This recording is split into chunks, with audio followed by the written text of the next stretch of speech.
Paradoxe, 17 janvier 1965, Phoenix, Arizona, USA. Vous pouvez vous asseoir. Cela fait longtemps que j'attends de revenir ici à Phoenix et je suis certainement heureux d'être ici cet après-midi. J'aime Phoenix. Il y a quelque chose à propos de cela qui me fait toujours ressentir que je suis assis parmi des gens qui sont mes amis, qui m'aiment. Et ce sont de grands combattants de prière qui viennent d'ici afin de prier pour moi depuis des années. Je me souviens toujours de mes premières réunions que j'ai eues ici avec frère Outlaw, frère Garcia et les ministres de la ville. Comme le Seigneur a béni alors que j'étais dans le début de mes réunions. Depuis ce temps, Phoenix a une grande... quelque chose est dans mon cœur qui est difficile à expliquer. Étant petit garçon, j'ai toujours voulu venir à Phoenix. J'ai toujours lu à propos du désert. J'avais un petit poème que j'ai composé à propos de cela quand j'étais juste un petit garçon concernant l'Arizona. Maintenant, je suis heureux d'être un Indien. Je pense que j'avais juste un an environ, ou peut-être un peu plus, mais je ne pense pas que j'étais beaucoup plus âgé que cela.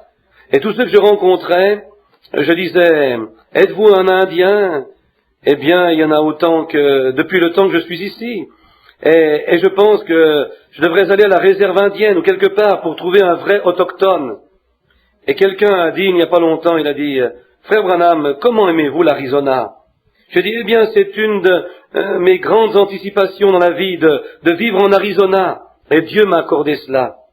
Nous sommes ici juste avant la Convention des hommes d'affaires qui est devenue un événement annuel pour nous. Et cet après-midi, alors que nous sommes assemblés ici pour un pré-rassemblement, avant que la Convention ne commence jeudi soir, je crois, cela a été mon privilège dans les dernières années de venir et d'avoir ces petites réunions alentour avant que la vraie assemblée ne commence, ou la Convention plutôt. Et frère Williams est tellement un ami très cher, lui et sœur Williams. J'ai certainement une place chaleureuse dans mon cœur pour ces gens. Ils me réinvitent constamment, alors nous sommes contents d'accomplir ou de répondre à cette invitation cet après-midi. Aussi sur la plateforme, frère Fuller, frère Jewel Rose et frère Tony Stromey de Tucson et frère Borders, notre gérant des campagnes. Et le bon vieux et précieux frère Argan Bright. Nous avons été ensemble dans plusieurs batailles difficiles. Je suis dans l'attente de demeurer avec lui de l'autre côté de cette grande rivière un jour. Je ne peux pas me souvenir de mon frère. J'ai essayé. Et quel est votre nom, frère? Un frère dit Al Brewer, note de l'éditeur. Brewer, frère Brewer, je connais son visage. N'êtes-vous pas celui qui interprète parfois pour les sourds, note de l'éditeur. Pour les sourds, et nous sommes très heureux de tous vous avoir ici. Et en regardant ici, en bas, en face de moi, j'ai vu certains de mes amis ici venant de l'Arkansas. Lorsque je fus ici la première fois, je vous ai dit que partout où j'allais, je trouvais quelqu'un de l'Arkansas. Je suis sûr, si jamais je vais au ciel, j'en trouverai quelques-uns de l'Arkansas, là. Car ils ont été certainement fidèles, un peuple loyal. Maintenant, habituellement, je parle longtemps. Mais j'ai essayé de mon mieux de prendre mes passages des Écritures et mes notes afin de ne pas parler trop longtemps. Et je veux prier pour les malades pendant que je suis à Phoenix. Maintenant, le message que le Seigneur m'a confié, c'est parfois, vous savez, ces choses deviennent assez délicates. Ce fut comme cela dans chaque âge. Et j'ai essayé de mon mieux de rester avec cela. C'est quelque chose. Et si je ne parlais pas de la chose que Dieu m'a dite, et si ce n'était pas de Dieu, alors cela ne serait pas dans la parole. Si c'est dans la parole et que ce soit une promesse pour cette heure, alors je sens que je fais ce qui est juste, parce que j'essaye seulement de garder ce qu'il a promis pour cette heure. Et souvent, lorsque vous contrariez la théologie de quelqu'un, il se fâche très rapidement contre vous. Mais cela ne devrait pas être. J'ai des amis qui appartiennent à toutes sortes de dénominations différentes, et ainsi de suite. Je ne me fâche pas contre ces frères. Oh, je vais à leur église, partout où ils me laissent venir, et je dialogue. Nous ne devrions pas nous fâcher à propos de petites idées. Mais vous savez, si je disais quelque chose de différent que ce qui est dans mon cœur, je serais un hypocrite. Et loin de là, je devrais peut-être le rencontrer un jour comme pécheur, mais je ne veux certainement pas le rencontrer comme un hypocrite. Mais je veux être fidèle. Et si je disais seulement, eh bien, je vais juste omettre ceci parce que le reste d'entre eux croient ceci, cela, alors quelle sorte de personne? Vous ne pourriez pas avoir confiance en moi, et je ne pourrais pas avoir confiance en Dieu, ni en moi-même, si je faisais des compromis si facilement. Qui que ce soit, ils doivent avoir quelque chose dont ils sont certains. Et c'est là où vous pourrez appuyer votre foi. C'est quand vous êtes sûr. Mais jusqu'à ce que vous soyez sûr, s'il y a une question, laissez cela tranquille, jusqu'à ce que vous en soyez sûr. Maintenant, Billy a probablement donné quelques cartes de prière, je pense oui, je lui ai dit de le faire. Et je crois qu'il m'a dit tout à l'heure qu'il l'avait fait. Et quelque part, à un moment donné, j'en appellerai quelques-uns en ligne de prière au bout d'un moment afin de prier pour eux. Et si votre carte n'est pas appelée, si elle est appelée plutôt, et que vous ne soyez pas certain que Dieu soit le guérisseur et qu'il vous guérira, cela ne vous fera aucun bien de monter ici parce que vous ne serez pas guéri. Vous, s'il y a une question, vous dites, eh bien, s'il y a quelque chose dans ma vie, je dois vraiment mettre ceci en ordre. Allez mettre cela en ordre premièrement et ensuite revenez dans la ligne de prière, voyez? Parce que la guérison est le pain des enfants. Nous réalisons cela. C'est dans l'expiation, et l'expiation est premièrement appliquée à nos âmes. Et la guérison a toujours précédé chaque message. Elle a aussi été un moyen de rassembler les gens ensemble. Et plusieurs personnes parraineront une réunion de guérison, plusieurs viendront à une assemblée de guérison ou à un festival de chant. Mais lorsque c'est pour sauver une pauvre âme perdue, il n'y a pas beaucoup de personnes intéressées à cela. Justement, mais c'est la chose principale. La guérison divine et les festivals de chant et ainsi de suite sont seulement, comme frère Bosworth avait coutume de dire, c'est l'appât sur l'hameçon. Et vous montrez l'appât au poisson, pas l'hameçon. Et c'est simplement la chose, pour faire en sorte que les gens écoutent un peu, jusqu'à ce que vous puissiez vraiment leur présenter votre message. Dieu a fait cela dans chaque âge, à travers chaque âge, il y a toujours eu une campagne de guérison, et si c'est une véritable campagne de guérison, derrière cette campagne, il y a toujours un message. Il n'a jamais donné un signe juste pour montrer un signe. Cela précède un message.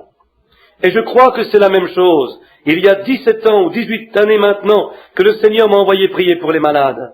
Cela a produit un grand réveil parmi les gens. Plusieurs grands serviteurs de Dieu sont allés de l'avant dans des campagnes de guérison en elles-mêmes. Et si vous restez dans la même vieille direction de ce que vous avez toujours été, il y a quelque chose de faux. Cette campagne de guérison n'était pas envoyée par Dieu. Cela doit attirer leur attention premièrement, voyez, obtenir leur attention et ensuite un message. Jésus, lorsqu'il s'avança, guérissant les malades, et ainsi de suite, il était un grand prophète pour chacun d'eux. Mais lorsqu'il commença à leur dire la vérité de l'évangile, qui il était, pourquoi il était venu, alors il n'était plus populaire après cela.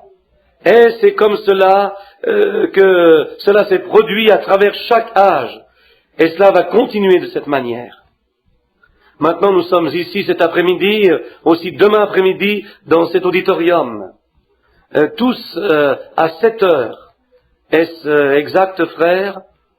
Un frère dit 7h30, note de l'éditeur. 7h30, demain après-midi ou en soirée, aussi mardi soir. Et je pense mercredi après-midi aussi. Le frère dit non au Ramadain mercredi. Note de l'éditeur. Au Ramadain mercredi. Et ensuite jeudi, c'est exact, la convention sera inaugurée. Et si le Seigneur le veut, je veux être ici pendant tout cela. Je suis ici, votre frère, un assistant dans le royaume de Dieu, pour vous aider dans tout ce que je pourrais, pour répondre à vos questions. Je ne serais peut-être pas capable de le faire.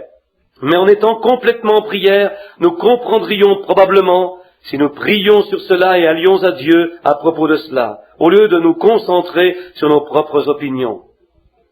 Si vous êtes malade, j'aimerais bien vous guérir, mais aucun homme ne peut faire cela. Cela est déjà accompli. La guérison demeure en vous. C'est votre foi dans les œuvres accomplies que Dieu a faites sur le calvaire avec Jésus-Christ. Et en dehors de cela, il n'y a pas de guérison. Et en dehors de cela, il n'y a pas de salut, pas d'église, pas de dénomination, pas de rituel. Rien ne garnira le salut. Jésus-Christ, il fut meurtri pour nos transgressions. Par ses meurtrissures, nous avons été guéris. Il a été meurtri pour notre transgression, nos transgressions. Pardonnez-moi. Par ses meurtrissures, nous avons été, c'est tout au temps passé, nous avons été guéris. Maintenant, sur cela, j'ai juste quelques moments pour vous parler cet après-midi, probablement 20 ou 30 minutes, et ensuite nous allons filer vers la ligne de prière. Chaque jour, habituellement, de nouvelles personnes entrent, alors il y aura de nouvelles cartes de prière qui seront distribuées. Mais nous ferons tout ce qui est en notre pouvoir, tout ce que Dieu permettra que l'on fasse, afin de prier pour chaque personne malade qui entre, qui veut que l'on prie pour elle. Et s'il existe quelque chose comme par exemple une personne qui arrive par avion mourante, une urgence ou quelque chose, alors vous pourrez voir frère Williams, Billy Paul ou certains d'entre eux pour les faire placer dans une chambre qu'ils ne veulent pas, certains ne peuvent pas s'asseoir, ils sont mourants, ils doivent être soignés de suite, placez-les dans une pièce afin que je puisse les rejoindre aussitôt. Mais c'est bien mieux si vous n'êtes pas dans cet état d'urgence, que vous preniez simplement vos credos et vos croyances et juste les mettre de côté quelques minutes, juste assez longtemps pour écouter ce que l'Écriture dit et ensuite ce que Dieu fait à propos de ce qu'il a promis. Et cela fera grandir votre foi. Et vous n'aurez même pas besoin d'être dans la ligne de prière où personne n'aura à prier pour vous. Vous êtes déjà guéri si vous pouvez juste le croire. Voyez? Et c'est le but de cela. C'est de vous laisser, c'est de vous faire prendre conscience de ce que Jésus a fait pour vous. Ce n'est pas nécessaire de monter ici, de vous agenouiller, de prier jusqu'à ce que vous soyez sauvés. Vous êtes déjà sauvés, mais vous devez l'accepter. Vos prières ne le feront pas, mais c'est par votre foi que vous êtes sauvés, non par la prière. Mais par la foi, vous êtes sauvés. C'est la même chose pour la guérison. Je suis sûr que nous comprenons tous cela. Et s'il y a des étrangers dans le public, nous voulons que vous sachiez, comme pour moi-même, ou ce groupe avec lequel je suis, les hommes d'affaires du plein évangile, nous ne représentons pas une certaine organisation dénominationnelle. Nous représentons seulement les chrétiens, les croyants de toutes les dénominations. Tous sont le bienvenu. Nous sommes heureux de vous avoir. Vous dites, eh bien, j'appartiens à une telle église, est-ce que je peux faire prier pour moi? Maintenant, vous n'avez même pas besoin d'appartenir à une église, vous n'avez rien à faire, sauf de monter ici et croire Dieu. C'est tout ce que vous avez à faire. Dieu fait le reste. Maintenant, j'ai usé une Bible, depuis que j'ai commencé dans les campagnes de guérison, ou les prières pour les malades, plutôt. À Houston, au Texas, on m'a donné une Bible il y a des années, il y a 18 ans environ, ses frères Kitson et son groupe, et j'ai usé cette Bible de l'avant à l'arrière autour du monde jusqu'à ce qu'elle soit complètement usée, les pages en ressortaient. Et on vient de me donner une nouvelle Bible. Et la chose étrange, je ne suis pas superstitieux. J'espère que vous les gens ne pensez pas que cela serait superstitieux. Lorsqu'on m'a donné cette Bible, ils avaient deux petits marqueurs en cela, des petits rubans. C'est une Bible comme j'avais. Frère Kitson m'en a donné une qui était une Bible Scofield. Maintenant, pas parce que je suis d'accord avec les notes de Monsieur Scofield. Or, probablement que certains d'entre vous le sont, d'autres ne le sont pas. Mais je voulais simplement vous laisser savoir que je ne prends pas la Bible Scofield parce que je crois en lui. Parce qu'il a fait tant de paragraphes. C'était une de mes premières Bibles. J'ai aussi appris à lire avec cela. Et je garde seulement la même Bible. Bien que si j'avais eu la Bible Thompson avec les chaînes de référence, elle aurait été bien mieux. J'aurais pu trouver mon texte plus rapidement avec une Bible à référence Thompson. Mais lorsque j'ai ouvert la Bible, le premier petit ruban dans la Bible fut une chose bien étrange. Où il était? C'était lorsque Salomon a consacré le temple de Dieu et la gloire de Dieu était si grande, la gloire de la Shekinah dans le bâtiment, que les prêtres ne purent pas y rester pour y faire le service. Et ensuite l'autre ruban avait été placé où Esdras s'en retourna et consacra le temple. Et le troisième petit ruban que ma femme avait procuré est placé dans ma Bible, ne le sachant pas, avec mon nom dessus, et ainsi de suite fut placé dans Marc 11, 22. Elle l'a juste mis dans la Bible. C'est là qu'il était. Et c'est si vous dites à cette montagne, enlève-toi de là. Vous savez tous quand cette écriture est venue à mon esprit, vous qui écoutez les bandes. C'est lorsque ces écureuils sont apparus. Juste pendant cela exactement. Et ensuite la chose étrange à ce sujet, mon oiseau préféré, le rouge-gorge, son portrait était sur le marque-page. Le petit oiseau avec la poitrine rouge, comme le dit la légende. Auparavant, il était un oiseau brun, mais il y eut un homme mourant un jour sur une croix. Et il se sentit si chagriné pour l'homme, jusqu'à ce qu'il s'envole et essaie d'arracher les clous lui-même. Il a eu du sang partout sur sa petite poitrine. Et c'est depuis qu'il est devenu un rouge-gorge. C'est de cette manière que je veux rencontrer mon Sauveur aussi, avec son sang dans ma poitrine, sur mon cœur. Or, c'est ma première réunion. Le message que je dois prêcher ici, c'est à Phoenix, Arizona. Phoenix, c'est quelque chose qui peut s'élever de rien. C'est ce que Dieu fait. Il prend rien et élève quelque chose de cela. Et mon message cet après-midi a pour titre, pour les prochaines 30 ou 40 minutes, un paradoxe. Et je veux lire à partir d'un passage de l'Écriture qui, il y a quelques années, je prenais une Bible et je vous laissais me remettre la Bible quand j'ai débuté dans mon ministère. Et je faisais circuler votre Bible et plusieurs d'entre vous m'avaient vu le faire. Juste la remettre comme cela et l'ouvrir comme cela et dire « Seigneur, où est le message pour moi ?» Cela s'ouvrait à Josué, le premier chapitre, ou dans n'importe quelle Bible que vous me donniez. Jusqu'au soir, une vision m'est venue à laquelle vous êtes familiers. Et j'ai vu cette Bible descendre du ciel, et une main, avec un collet sur une manchette comme ceci, sont tombés les 9 premiers versets de Josué. C'est là où je lis cet après-midi pour ma lecture. Ma lecture d'un passage de l'Écriture. Mon texte se trouve au 10e verset, et le 10e chapitre et le 12e verset. Mais avant d'ouvrir la Bible, inclinons nos têtes un moment. Maintenant, avec nos têtes et nos cœurs inclinés, pensons à ceci. Ne laissons pas ceci être juste une réunion ordinaire. Nous avons cela tout le temps. Mais prions Dieu, chacun de nous, pour qu'elle soit extraordinaire, à un tel point que la présence de Dieu soit avec nous continuellement à travers la réunion. Père céleste, nous sommes reconnaissants pour ce grand et noble privilège d'être ici à Phoenix cet après-midi, assemblés dans ce vaste auditorium ici parmi ces gens. Et maintenant, nous sommes sur le point d'approcher ta parole. Et la parole a été faite chair et habita parmi nous.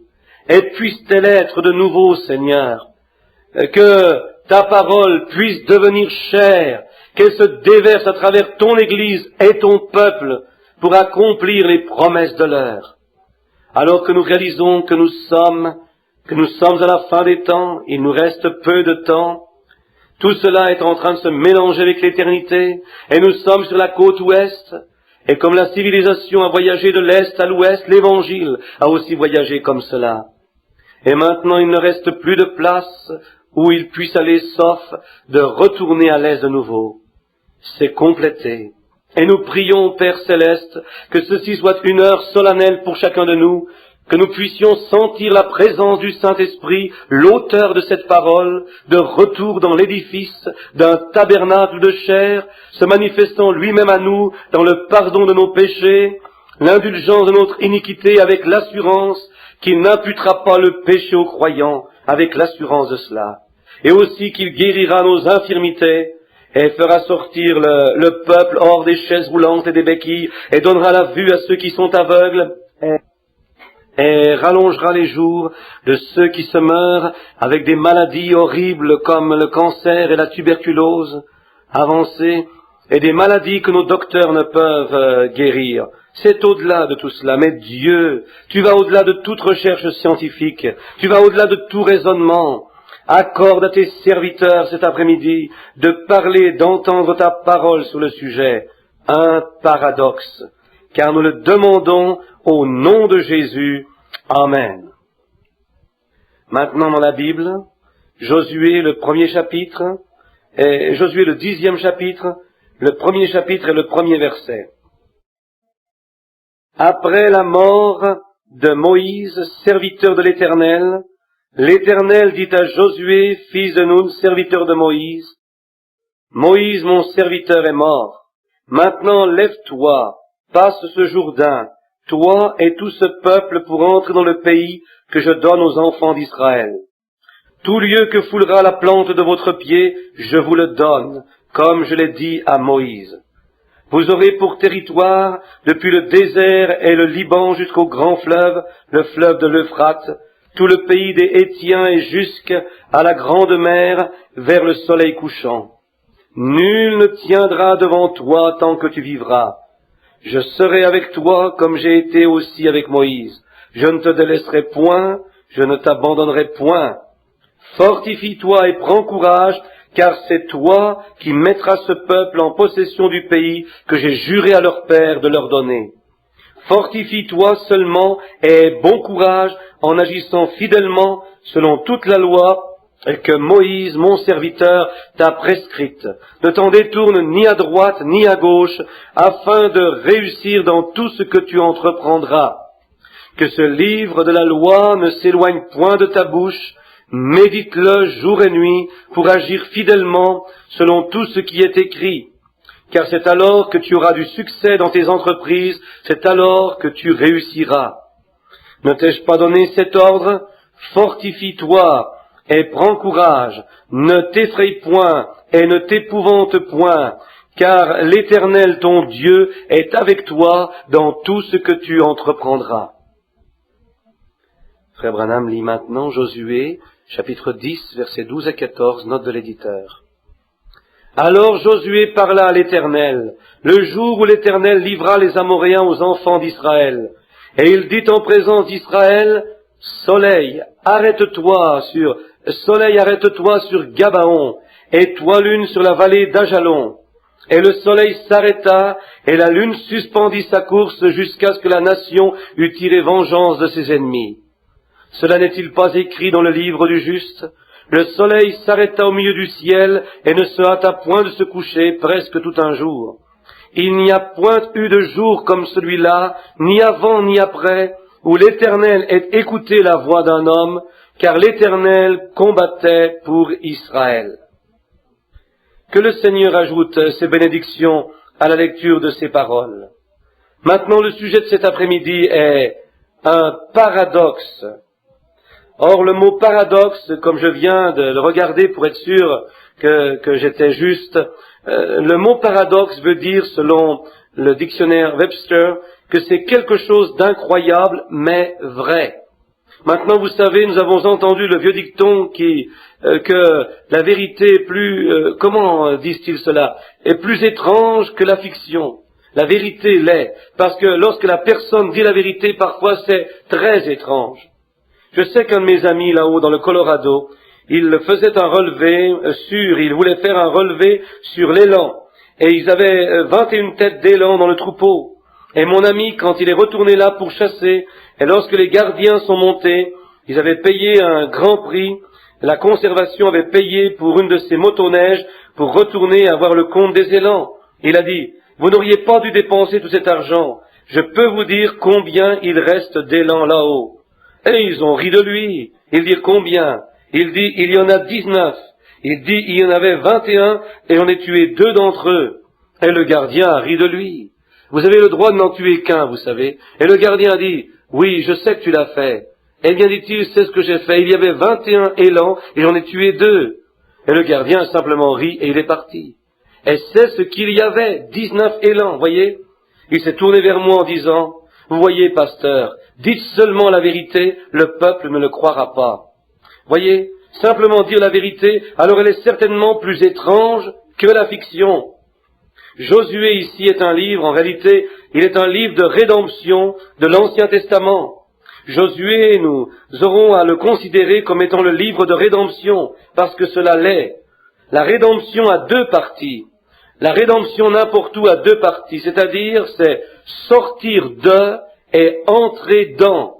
Ça prend 2 parties pour faire la rédemption. Sortir de et entrer dans. Moïse représentait la loi qui les a fait sortir hors de l'Égypte, tandis que Josué représentait la grâce qui les a conduits à la terre promise. Un autre chemin fut la loi et la grâce furent deux aspects différents du commandement de Dieu. Maintenant, la loi les a fait sortir, Moïse et Josué les a fait entrer. Et cela représente aussi quelque chose pour notre jour. Maintenant, cela représente, comme ils étaient en route venant de l'Égypte vers la terre promise, ainsi nous sommes sortis du monde de l'Égypte, le chaos sur notre chemin vers la terre promise. Dans la maison de mon Père, il y a plusieurs demeures. S'il n'en était pas ainsi, je vous l'aurais dit. Jean 14. Sortant, hors de, entrant, en dedans.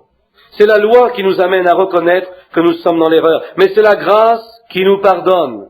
La loi n'a pas d'espérance de rédemption parce que cela est de la compléter. Il n'y a pas de grâce en cela parce que la loi vous montre seulement que vous êtes un pécheur. Mais la grâce vous dit comment en sortir. La loi est le policier qui vous met en prison, mais la rédemption est celle qui est venue payer votre amende. Et hors de et dedans dans la grâce. Les Éphésiens, maintenant nous découvrons la même chose dans l'Ancien Testament. Je pense que ce livre de Josué se compare à celui-là. Le livre des Éphésiens est comparable à cela dans l'Ancien Testament. Le livre des Éphésiens de l'Ancien Testament serait un bon titre à donner au livre de Josué, parce que c'est certainement comparable à ceci. Maintenant, nous trouvons Josué représentant la grâce, ou une propitiation quelconque. Elle ne pouvait pas exister en même temps que l'existence de la loi. N'importe quel message non plus, qui dirige les gens ne pourra pas coïncider avec un autre message passé, il ne peut pas faire cela. C'est là que vous avez du trouble aujourd'hui. Jésus a dit, est-ce qu'une personne prendra un morceau de vêtement neuf et le mettra sur du vieux? Ou mettra-t-on du vin nouveau dans de vieilles outres? Elles se gâteront, elles éclateront. Ils ne pourront pas supporter cela. Et Josué ne pouvait absolument pas entrer dans son ministère tant que Moïse n'était pas parti. Alors vous voyez le premier verset ici. Moïse, mon serviteur, est mort. Maintenant, lève-toi et conduis ce peuple vers la terre promise. Moïse représentait la loi, ayant rempli son temps. La loi avait eu son temps. Ils ont débuté en réalité avec la grâce pour commencer. Avant qu'ils aient la loi, ils avaient la grâce. Pendant qu'ils étaient en Égypte sans la loi, il n'y avait personne là-bas, ils étaient juste des prêtres et ainsi de suite, mais ils n'avaient aucune loi. La loi n'avait pas encore été donnée. La grâce leur a donné un prophète. Et aussi la grâce a pourvu d'une expiation l'agneau sacrificatoire. Nous allons entrer dans ceci cette semaine, sur le sacrifice, le sang, parce que votre guérison repose là. Et ainsi de suite. L'expiation avait été pourvue avant qu'il n'y ait une loi. La grâce fut avant la loi, durant la loi et après la loi.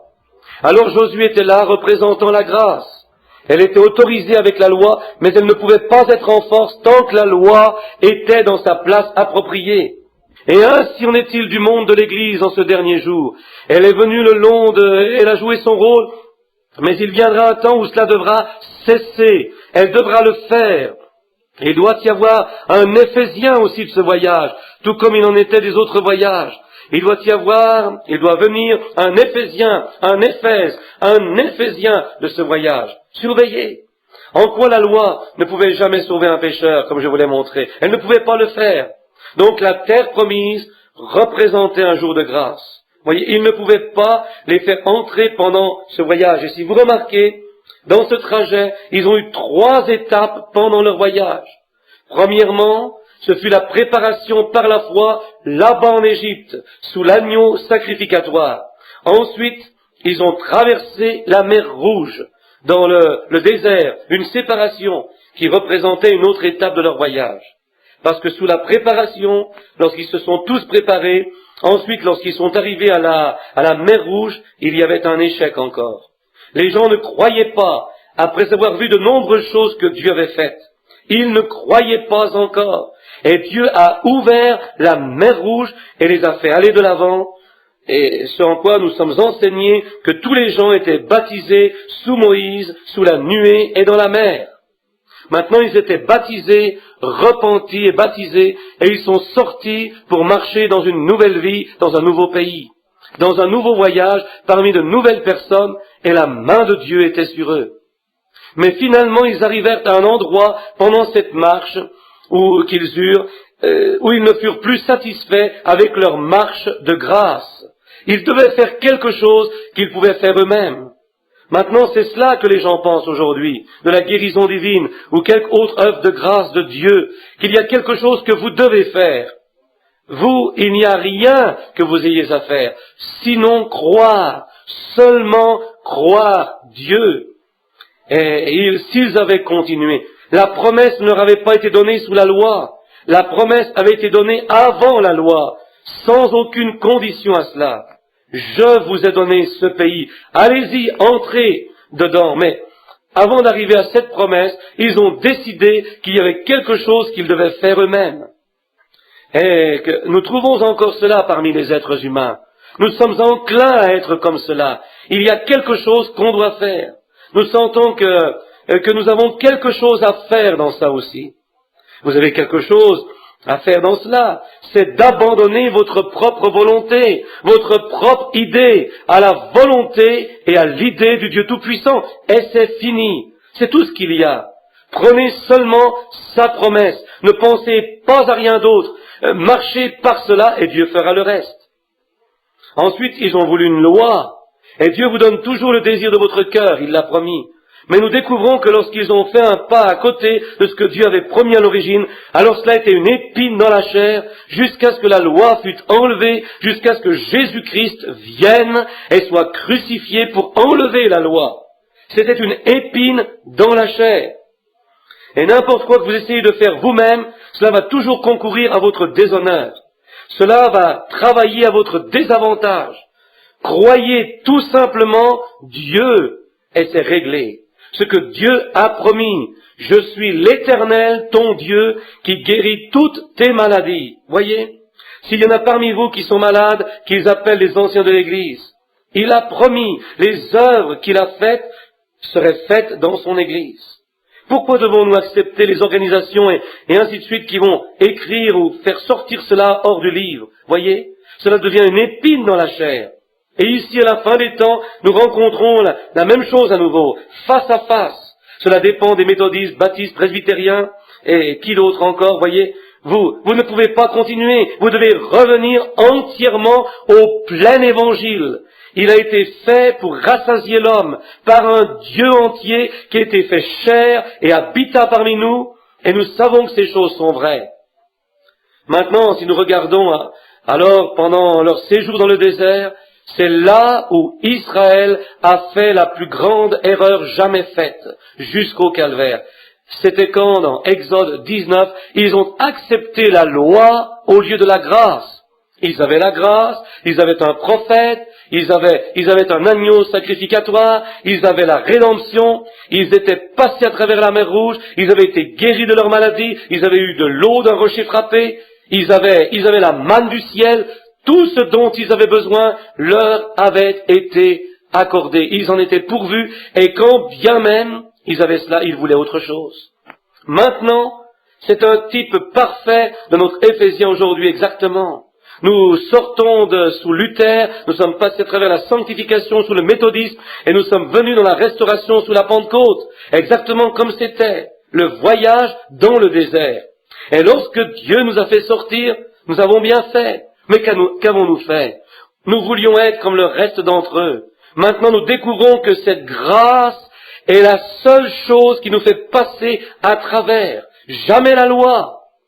Josué ici est un type du ministère des derniers jours, voyez?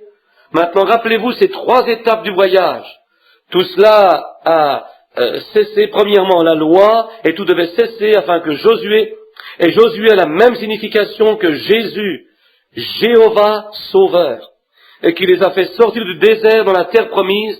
Maintenant, je sais que plusieurs tiennent, et je ne veux pas être en désaccord avec les érudits, mais plusieurs pensent que la terre promise représente le ciel.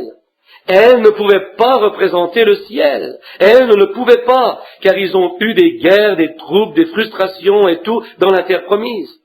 Et cela n'est pas représenté par la terre promise. Mais remarquez, juste avant qu'ils entrent dans la terre promise, toutes les différences qui se sont élevées parmi eux. Une des grandes choses fut Corée. Il ne voulait pas être conduit par un homme. Dathan et combien se sont présentés devant Moïse et ont essayé de lui dire que le message devait signifier ceci et de mettre une autre interprétation à cela, leurs propres idées de ce que c'était. Et ils ont tous péri, tous. Puis nos pères ont mangé la manne dans le désert. Pendant 40 ans, Saint Jean chapitre 6, Jésus a dit, et ils sont tous morts. Mort veut dire séparés éternellement. Ils sont tous morts, bien qu'ils se soient réjouis d'entendre le message, bien qu'ils se réjouissaient de la manne qui tombait, pas une autre manne, la manne authentique. Mais lorsqu'est venu le temps, Balaam est sorti avec sa fausse doctrine et a dit, nous sommes tous saints. Pourquoi n'allons-nous pas ensemble simplement et laissons nos enfants se marier ensemble? Nous sommes une grande nation, vous deviendrez grands avec nous. Maintenant, n'importe qui avec une compréhension spirituelle commune peut voir la même chose aujourd'hui. Les mariant tous ensemble, et ce fut un péché impardonnable. Cela n'a jamais été pardonné à Israël. Mais ensuite, Josué s'est élevé pour l'Exode. Maintenant, on nous enseigne dans Apocalypse chapitre 6, je crois, oui, le 6e chapitre des 7 sceaux, c'est, je pense, le livre doit être scellé avec 7 mystères ou 7 sceaux, Apocalypse 6, et dans les derniers jours, Apocalypse 10, dans Apocalypse 10, nous découvrons que le dernier messager du dernier âge, l'Odyssée, le dernier messager de la dernière heure, et durant le temps de sa prophétie, que les 7 sceaux seraient ouverts, les 7 mystères septuples qui avaient été omis. Dans chaque âge, il y a eu quelque chose d'omis. Le réformateur n'avait pas le temps de s'occuper de cela. Dans les jours de Luther, il prêchait seulement la justification par la foi. Il était parti, ils ont fait une église. Ensuite de cela, vint Wesley, il a prêché la sanctification. C'était ça. Et enfin, les pentecôtistes sont arrivés. Mais on nous promet, selon Apocalypse 10 et selon Malachie 4 et Saint Luc 22, 17 et ainsi de suite, qu'il doit venir un Éphésien à cela. Cela est promis, amis. Il doit y avoir un Éphésien, que ces mystères septuples de la parole de Dieu doivent être dévoilés. Et c'est dans l'âge de l'Odyssée que ceci prend place. Je crois que nous en sommes là. Je crois que nous sommes dans l'ombre de la venue du Fils de Dieu. Et comme Josué, juste avant que les Éphésiens ne se lèvent, ainsi Jean-Baptiste s'est levé juste avant l'autre Éphésien. Et on nous en promet un autre Éphésien. C'est prédit ici dans l'Écriture. Alors je pense que nous vivons dans les Éphésiens à nouveau. De retour on nous promet que ce qui a été laissé durant ces 7 âges. Maintenant, vous ne pouvez rien ajouter au livre ou retrancher de cela. Apocalypse 22, 18 le dit. Quiconque ajoutera une parole ou retranchera une parole, sa part sera ôtée du livre de vie. Maintenant, nous ne pouvons pas ajouter ou retrancher. Alors donc, nous savons que Luther n'a pas pu arriver à cela. Wesley, ainsi de suite. Les réformateurs, Knox, Finney, Calvin, en descendant et ainsi de suite. Ils ne l'ont pas entièrement eu. Mais ce qu'ils avaient était la vérité de l'Évangile. Mais maintenant, dans les derniers jours, on nous donne la compréhension par la parole, que nous allons la comprendre parce qu'il va venir un âge éphésien. Et nous y sommes. Maintenant, paradoxe. Je vais laisser ça en suspens car il ne me reste que 10 autres minutes. Ensuite, nous aurons la ligne de prière. Paradoxe. Il y a des gens aujourd'hui qui ne croient pas au miracle. Ils disent qu'ils ne peuvent simplement pas croire qu'il existe une telle chose comme des miracles dans cet âge moderne. Eh bien, je ne veux pas dire du mal de ces personnes, mais ils sont spirituellement engourdis. Ils sont spirituellement aveugles. Ils n'ont pas de vision spirituelle ou de sentiment spirituel, rien du tout.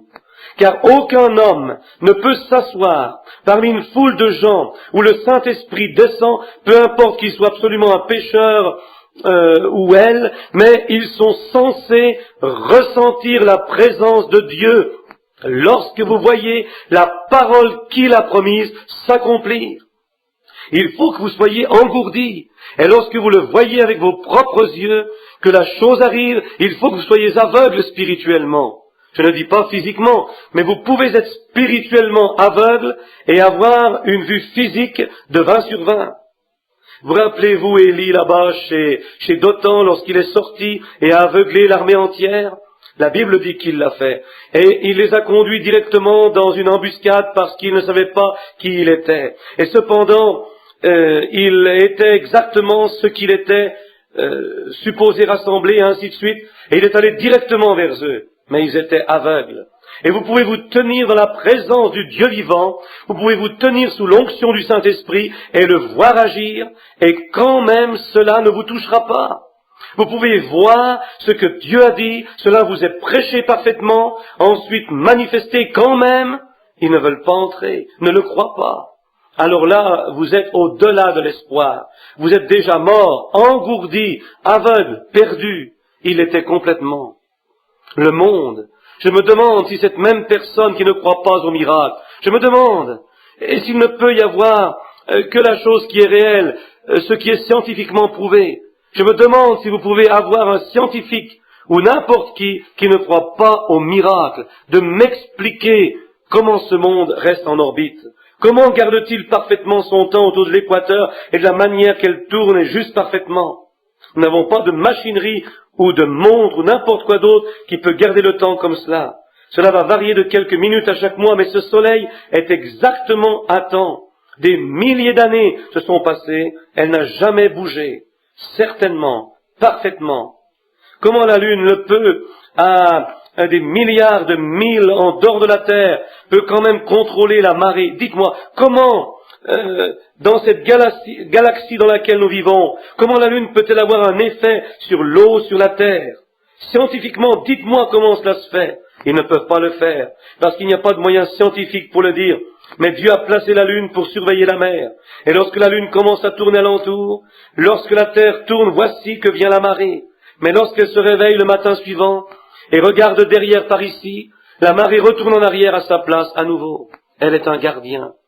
Oh, vous dites, c'est juste sur le rivage de la mer. Non, c'est juste ici en Arizona, là-bas au loin dans l'état du Kentucky, peu importe, où vous creusez un trou dans le sol assez loin pour trouver de l'eau salée. Vous découvrez, lorsque cette marée descend, cette eau salée descend dans le tuyau, et lorsque la marée monte, elle s'élève à des centaines de milles du rivage de la mer. On pourrait prêcher un sermon là-dessus.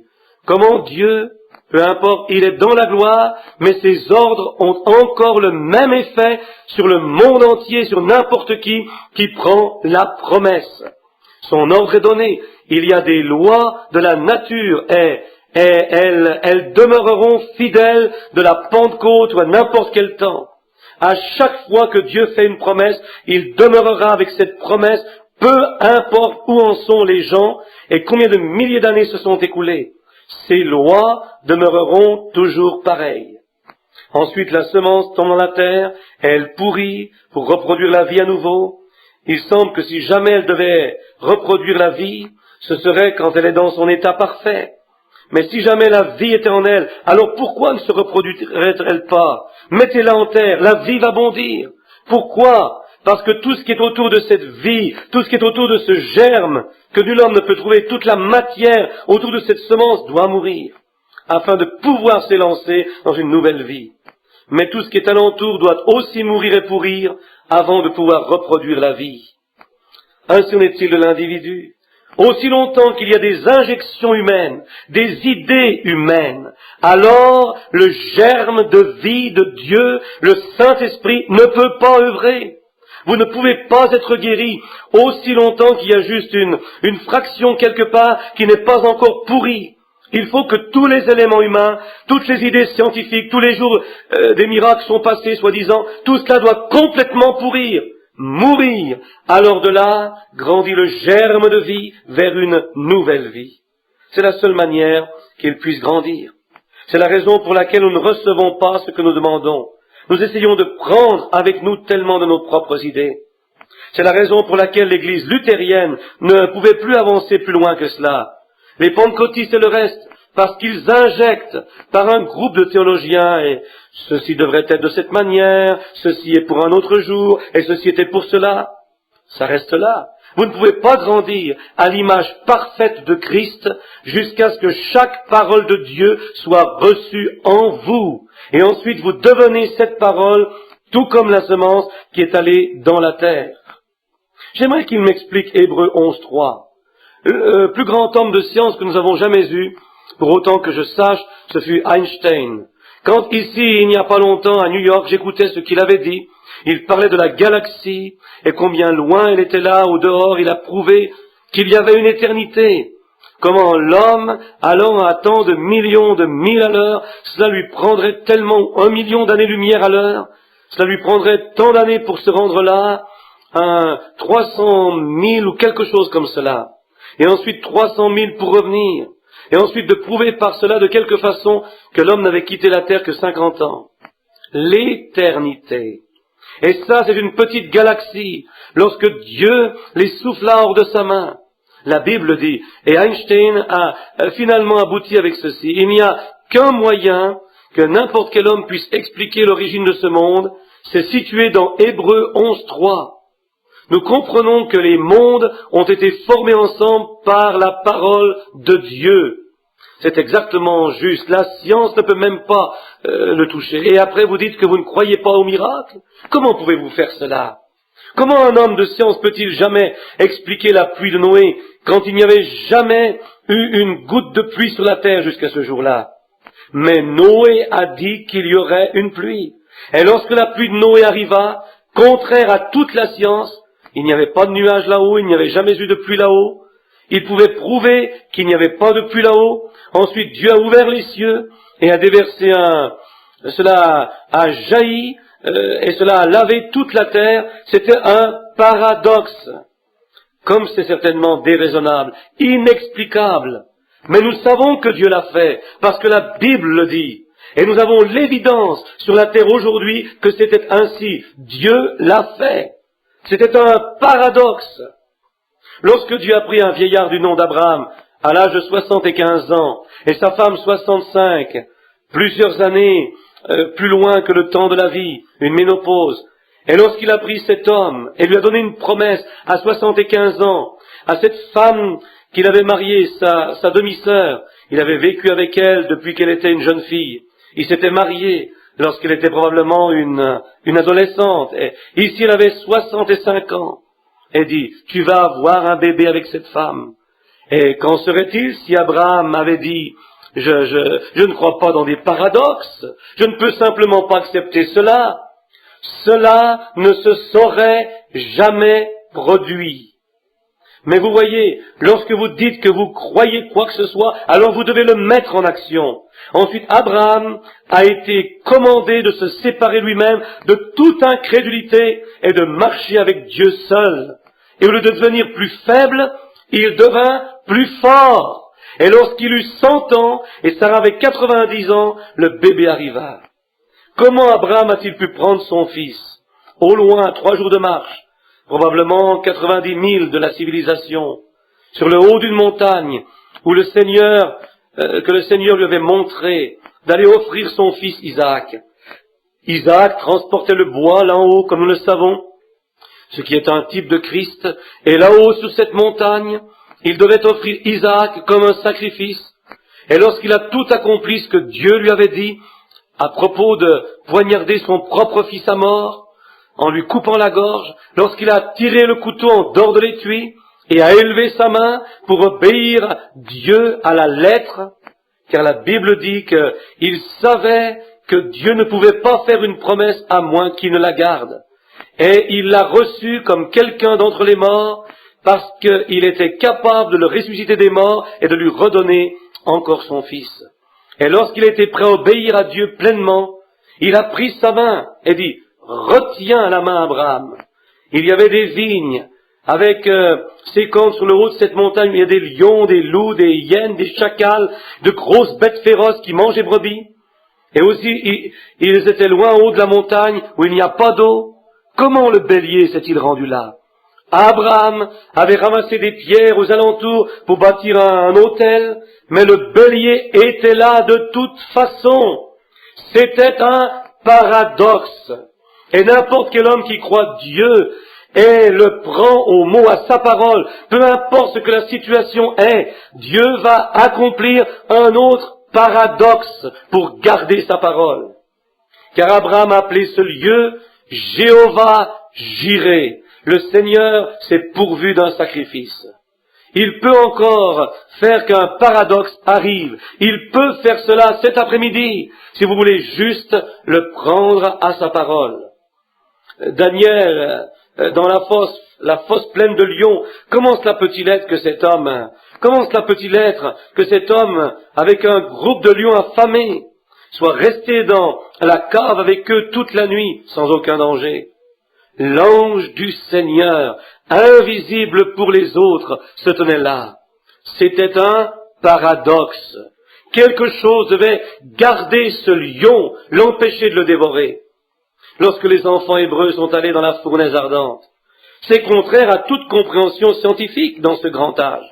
Ce n'était pas scientifique pour un homme d'être jeté dans une fournaise qui était que l'homme qui les conduisait là-haut périt, et ils sont tombés dans la fournaise, ont vécu dans la fournaise un peu de temps, et tout ce que cela a fait, c'était de délier leurs liens. C'est un paradoxe.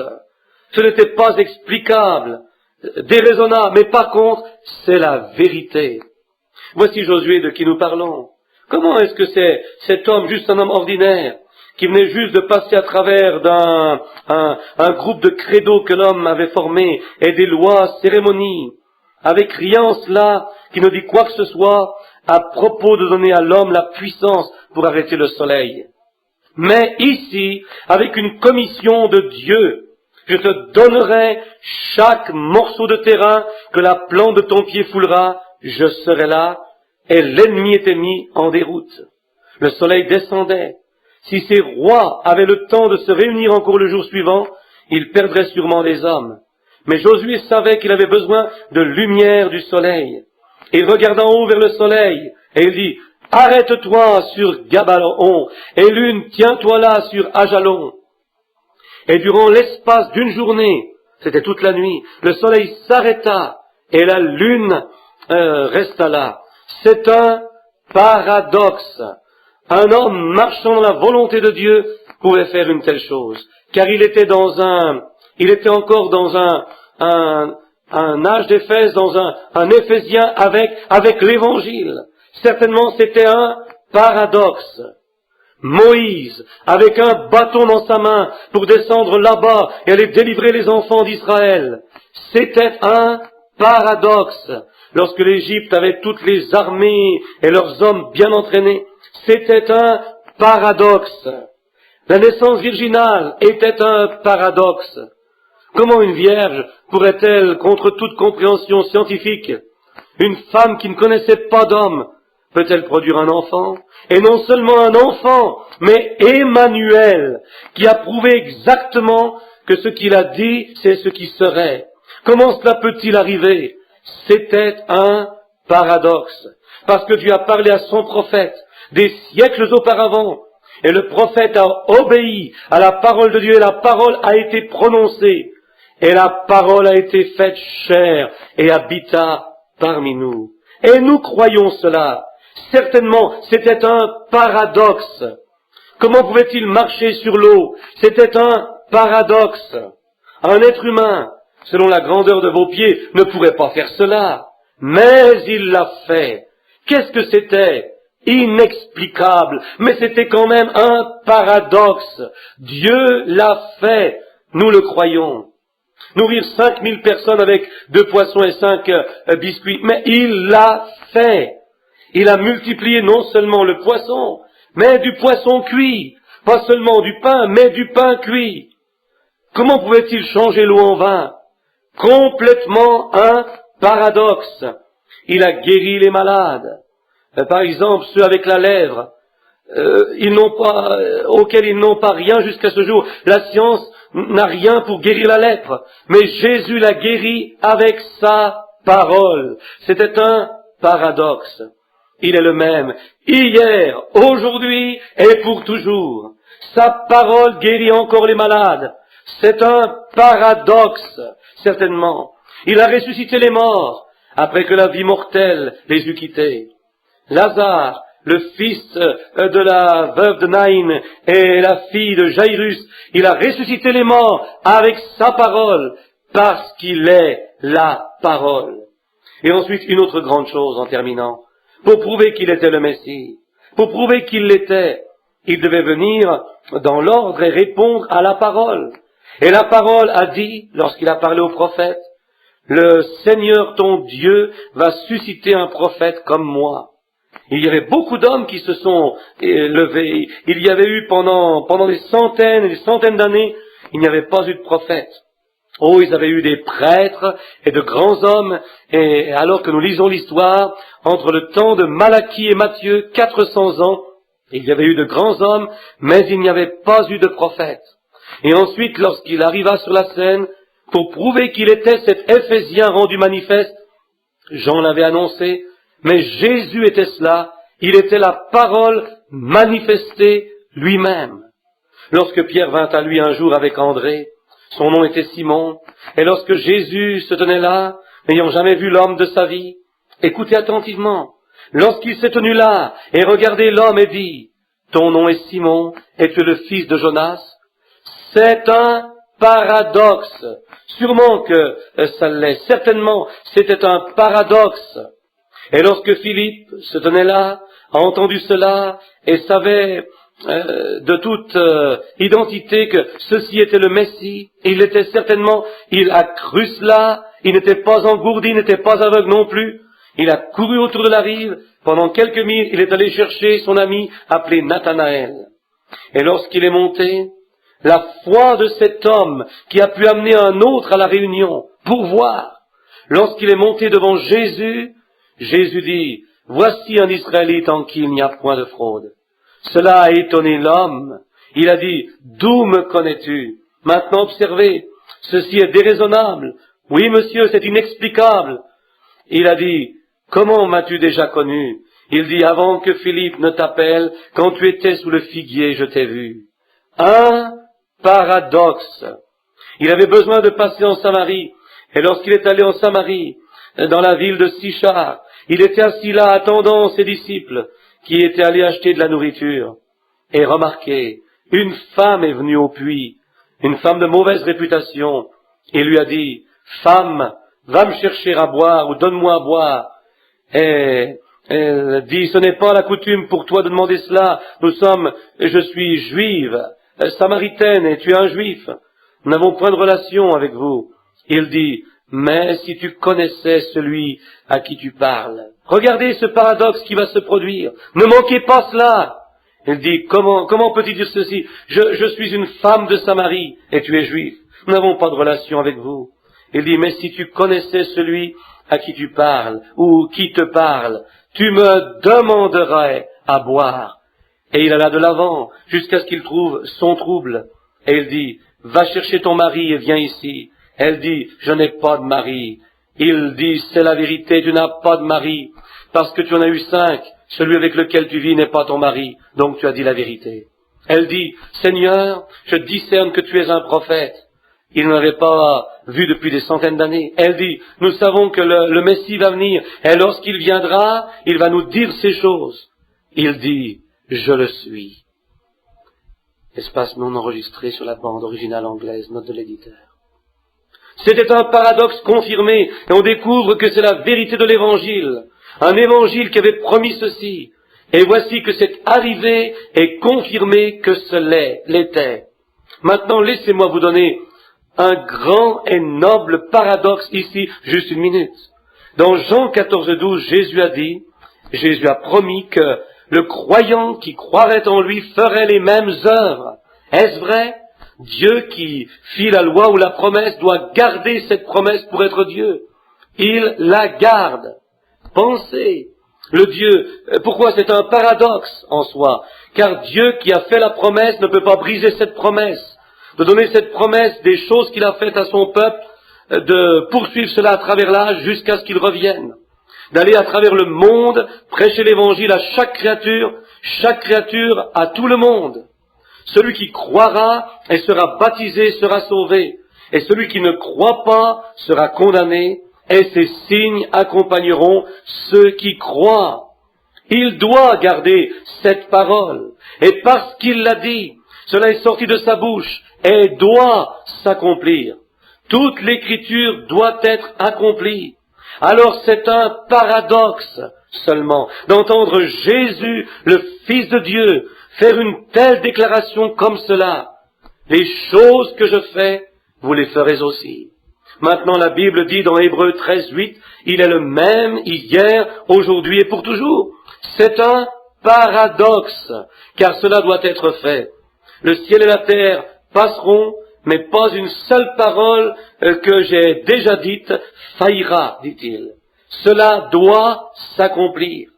Maintenant, amis, je crois qu'il est le même hier, aujourd'hui et pour toujours. Je crois qu'il est aussi probable de causer ou d'être la cause cet après-midi dans ce bâtiment, d'accomplir un paradoxe parce qu'il a promis que cela va arriver. Et combien plus a-t-il promis? Combien plus cela reste dans la Bible, jusqu'à cet âge même que nous vivons. L'Éphésiens, à nouveau, des âges de l'Église. Nous avons 7 âges de l'Église. Nous avons 7 âges de l'Église, et il nous a été promis que dans l'âge de l'Odyssée, il y aurait un autre Éphésien. C'est exact. Et nous sommes ici. Je crois avec tout mon cœur que Jésus-Christ a fait la promesse. Comme je disais dans mon dernier message, me tenant là contre ce mur, lorsque j'étais ici il y a quelques semaines, chaque fois que vous bougez votre doigt, cela tourne et tourne autour du monde, cela ne s'arrête jamais.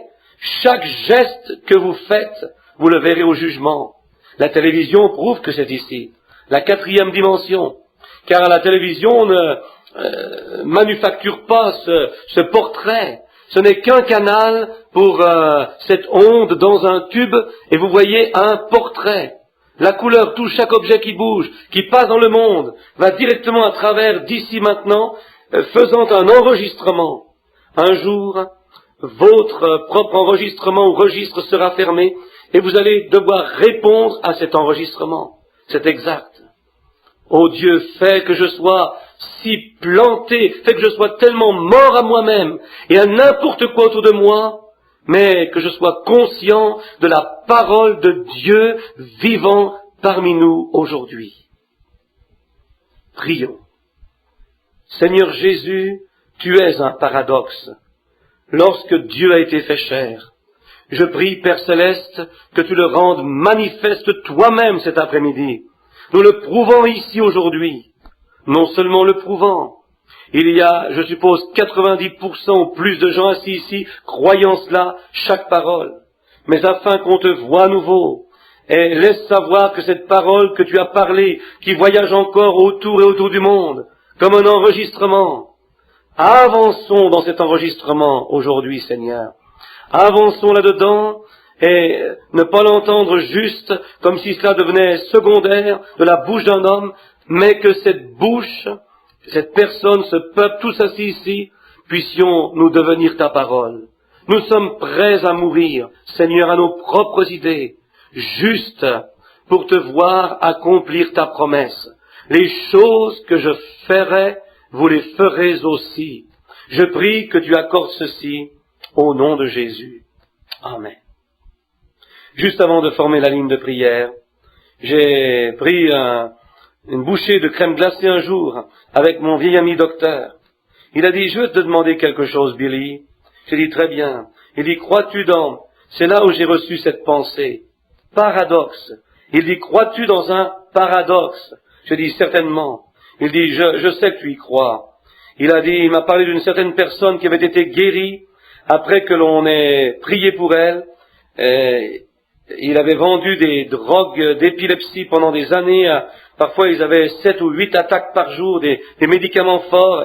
Et il dit, ils ne sont plus jamais revenus pour en avoir encore. Et je les voyais tout le temps. Ils ne l'ont plus jamais eu.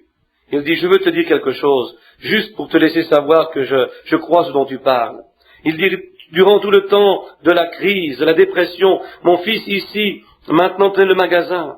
Il dit, il servait un jeune homme, disant juste, ils l'ont envoyé en ligne pour un médicament. Et il dit, un homme est venu ici, et il avait sa femme, dit-il, une petite femme, vous pouviez la regarder et voir qu'elle était sur le point d'accoucher d'un enfant à n'importe quel moment. Il dit, elle ne pouvait plus se tenir dans cette ligne du tout. Alors il a conduit sa femme dans la porte et reposait justement sur son épaule. Et il dit, mon garçon est monté, il dit, puis-je vous aider? Et oui, disons, voici l'ordonnance, la prescription du docteur. Mais il dit, je veux que cela soit bien clair. Il dit, nous n'avons pas encore l'argent. Il dit, nous l'aurons du pays, mais ma femme ne peut justement plus endurer cela. Le docteur a dit qu'elle devait avoir le médicament tout de suite. Il dit, si vous pouviez juste lui donner le médicament, je vais aller juste là et me tenir en ligne jusqu'à ce que j'ai reçu l'argent du pays. Et le garçon a dit, monsieur, je suis désolé. Il dit, c'est contre nos règlements ici de donner les remèdes sans avoir l'argent. Vous savez comment c'était dans ces temps-là. Il dit, je suis attristé pour elle, mais je ne peux pas le faire. Il dit, j'étais assis juste là lisant le journal. Et je regardais en haut et quelque chose d'étrange a réchauffé mon cœur. Il dit, je suis monté là, j'ai dit, attends une minute mon fils, attends une minute. L'homme s'en allait vers la porte. Il dit, eh bien, c'est en ordre mon fils. S'en allait vers la porte. J'ai dit, juste une minute, dit-il, qu'est-ce que c'était? Il dit, eh bien cet homme, il m'a expliqué cela. Il dit, laissez-moi voir la prescription. Il dit, attends juste un petit peu fiston, je vais t'apporter le médicament. Il dit, je me suis retourné, j'ai mélangé la prescription que le docteur avait prescrite sur son papier. Et il dit, je suis monté là, il n'avait plus d'argent. Il dit, je lui ai mis en main cela, ne sachant pas si je le recevrais ou pas, mais ne pensais juste pas que je l'aurais. Il dit, je pensais justement que je devais le faire. Et il dit, Billy, lorsque j'ai placé cela, ce médicament dans la main, là, dit-il, c'était le Seigneur Jésus. Il dit, j'ai vu un homme se tenant là. Il dit, j'ai lu plus tard que l'Écriture dit, tout ce que vous avez fait au plus petit d'entre les miens, c'est à moi que vous l'avez fait. Il dit, Billy, qu'est-il arrivé à mes yeux? Est-ce que j'ai vraiment vu ça? Je dis, oui, monsieur, je le crois. Je crois que tu as tellement accompli ton devoir étant pharmacien dans le besoin urgent pour cela. Jésus a dit, ce que vous avez fait à ces autres-là, vous l'avez fait pour moi. Je le crois. Et je crois cette même chose aujourd'hui, juste ici, actuellement avec ces gens, que Jésus-Christ peut se manifester lui-même, se rendre lui-même la parole faite chair parmi nous cet après-midi. Voulez-vous le croire? La congrégation dit Amen, note de l'éditeur. Que le Seigneur vous bénisse. Maintenant nous allons appeler les quarts de prière pour que les gens viennent. Et on ne peut pas en avoir trop parce que je pense maintenant, si je regarde bien ma montre, j'ai 25 minutes avant que nous devions terminer à 4 heures à temps, mais nous continuerons maintenant. Commençons à la carte de prière. Je pense que c'était A, n'est-ce pas? A. Partons de A1. Qui a la carte de prière A1? Je vais juste vous appeler un à la fois. Alors si vous êtes infirme, nous pouvons vous transporter. Très bien. Carte de prière A1. Qui l'a? Levez votre main quelque part dans le bâtiment. Très bien, venez. Elle est loin en arrière. Voulez-vous venir, madame? Si vous pouvez. 1, 2. Qui a la carte de prière numéro 2? A2. Voulez-vous lever votre main si vous pouvez-vous marcher? Très bien, venez juste ici. Allez de ce côté. 3. Si vous voulez lever votre main tout de suite, je peux vous recevoir. On n'aura pas à attendre trop longtemps. Carte de prière numéro 3. Voulez-vous lever votre main? Très bien, un homme là-bas, très bien. Venez ici, monsieur. Carte de prière numéro 4. Voulez-vous lever votre main? Rapidement, aussi vite que vous pouvez. Carte de prière numéro 4, très bien. Numéro 5, juste comme je vous appelle, levez-vous. Numéro 5, très bien. Numéro 6, numéro 7, numéro 8, numéro 9, 10. 10, juste au long ici, monsieur. Maintenant, 10, très bien. 11, 12, 13, 14. Étiez-vous pour venir, monsieur? 14, très bien. 14, 15. Eh bien, c'est assez pour le moment. Cela va être assez pour le moment. Cela va être assez pour cet après-midi, car nous n'avons pas beaucoup de temps. Maintenant, regardez, je veux que vous me donniez toute votre attention. Maintenant, Jésus a fait cette promesse que, encore un peu de temps, et le monde ne me verra plus, mais vous me verrez. Croyez-vous cela? La congrégation dit Amen, note de l'éditeur.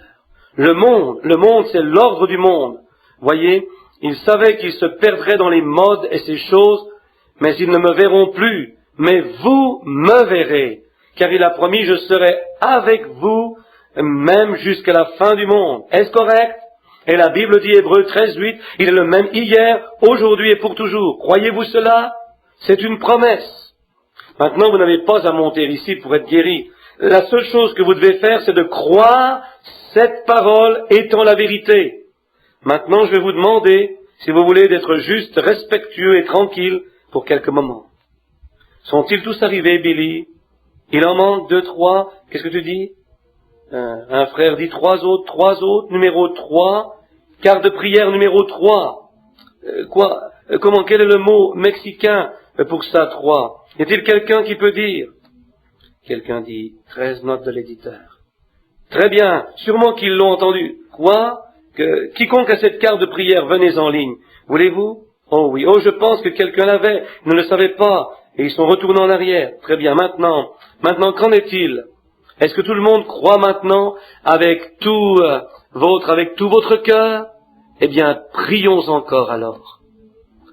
Seigneur Jésus, maintenant nous réalisons que nous pouvons lire la parole avec le meilleur de notre intelligence, l'expliquer.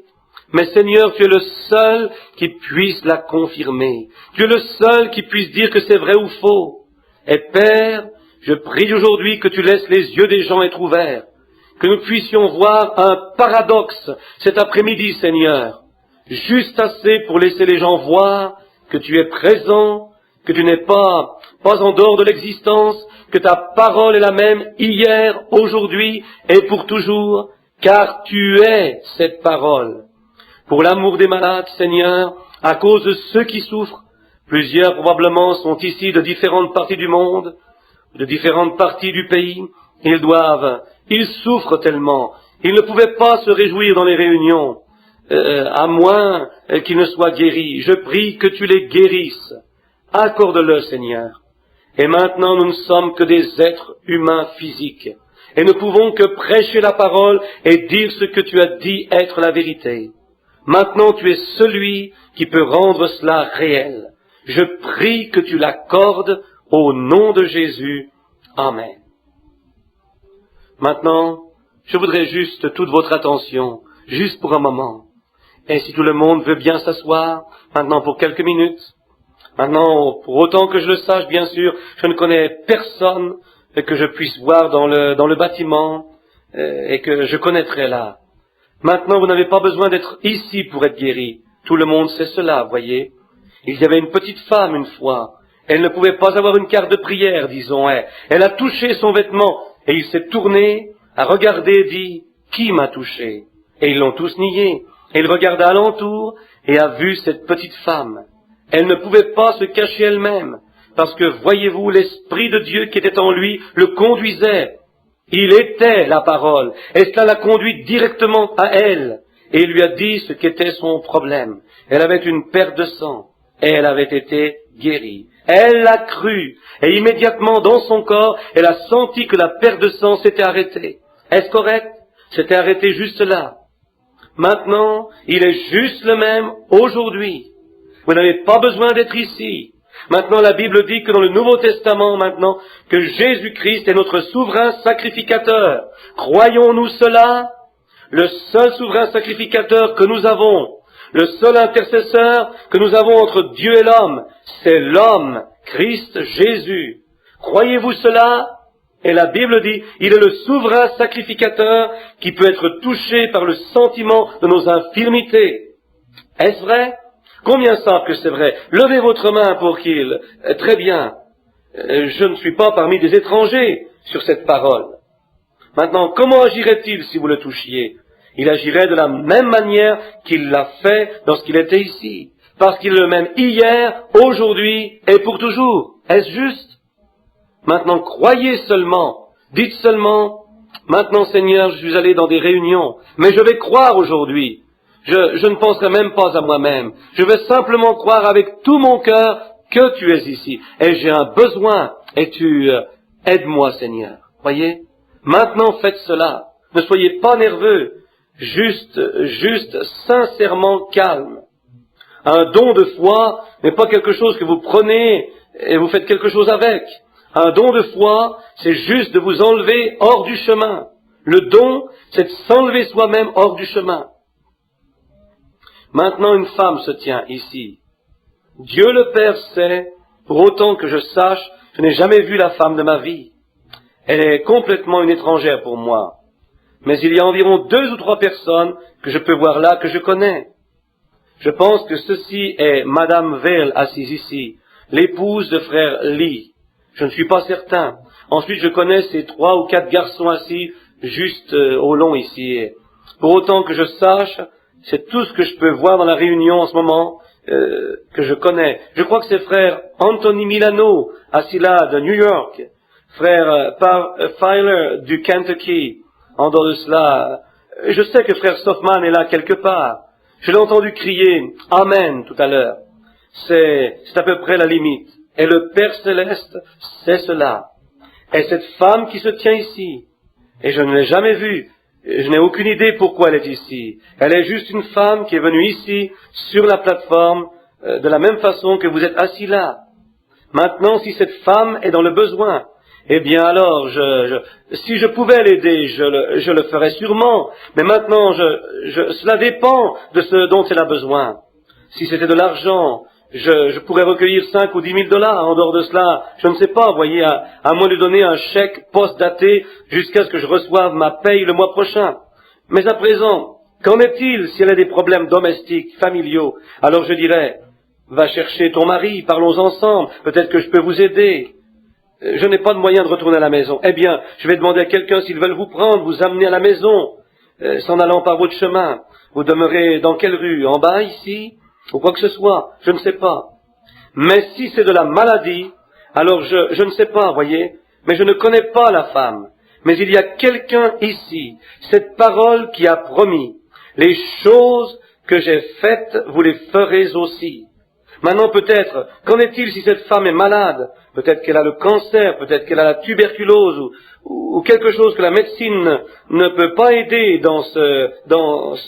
à ce niveau-là. Eh bien, maintenant, je ne pourrais aucunement guérir la femme. Mais à présent, s'il veut me révéler ce qu'elle veut, comme il l'a fait pour la femme au puits, ou comme il l'a dit à Nathanaël, ou dit à Simon, ce qu'était son nom, il dit, ton nom est Simon, tu es le fils de Jonas.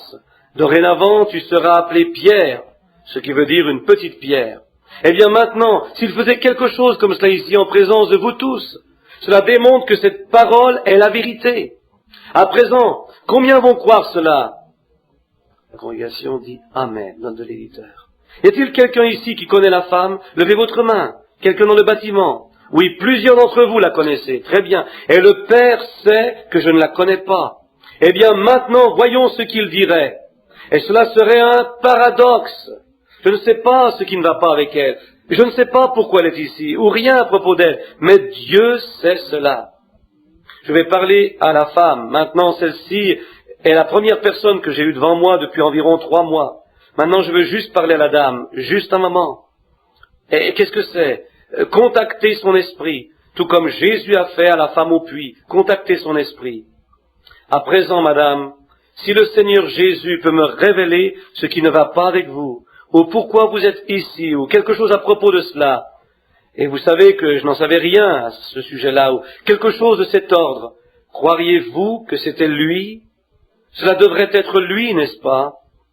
La sœur dit oui, note de l'éditeur. Cela devrait être lui. S'il le faisait, alors nous serons tous reconnaissants que nous savons où sa parole est juste, alors nous pouvons avoir confiance en cela. À présent, s'il peut me révéler ce qu'est votre trouble, et moi ne vous connaissant pas, et vous savez cela, mais maintenant s'il peut me révéler ce qu'est votre trouble, ou quelque chose à propos de vous, alors cela démontre qu'il y a un esprit ici quelque part qui vous connaît. Et vous savez que je ne vous connais pas. Alors cela ne serait pas l'homme, cela serait l'esprit. Et c'est ce que Dieu a promis en ce temps des Éphésiens. Croyez-vous cela comme étant la vérité? La sœur dit, oui, je le crois. Note de l'éditeur. Puisse-t-il l'accorder? Je vois une chose. Elle souffre de quelque chose comme des troubles de sinus en haut dans sa tête. C'est vrai, n'est-ce pas? Levez votre main si c'est cela. Mais les sinus ne vous feraient pas éternuer et vous comporter comme cela. Alors, vous avez le rhume des foins aussi. C'est exact. Vous ne venez pas de Phoenix. Vous venez d'un endroit où il y a beaucoup de collines, des arbres. Vous êtes de Flagstaff. C'est exact. Vous croyez que Dieu peut me dire qui vous êtes? La sœur dit, oui, note de l'éditeur. Vous êtes Madame Earl. Oui. La sœur dit, exact, note de l'éditeur. C'est vrai, n'est-ce pas? À présent, allez, croyez que cela va être complètement fini. Maintenant est-il le même, hier, aujourd'hui et pour toujours? Maintenant le Père Céleste sait que je viens juste de voir la femme, voir la parole confirmée. Maintenant ce n'est pas moi, je suis juste un homme. Tout comme ce microphone, c'est muet si je ne parle pas à travers ou quelqu'un. Et ainsi en est-il d'un homme aussi. C'est juste un muet. Mais c'est l'Esprit. Et cet Esprit est juste là parmi vous, voyez. Il est le guérisseur, pas moi. Comment allez-vous, monsieur? Un autre homme qui est une personne étrangère pour moi. Et je ne connais pas l'homme. Maintenant, pour autant que je le sache, je ne l'ai jamais vu de ma vie. Mais maintenant, l'Esprit, le Saint-Esprit et Jésus-Christ sont le même Esprit. Celui qui est oint Jésus, l'homme était le Fils de Dieu, mais l'Esprit sur lui était Dieu. Mon Père demeure en moi. Voyez, c'est le Saint-Esprit, alors c'est encore Dieu.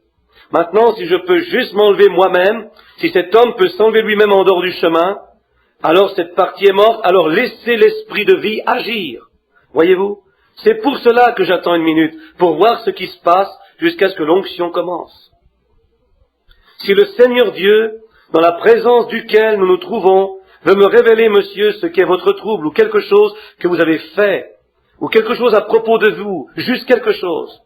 Bien sûr, plus nous parlons, plus cela va agir.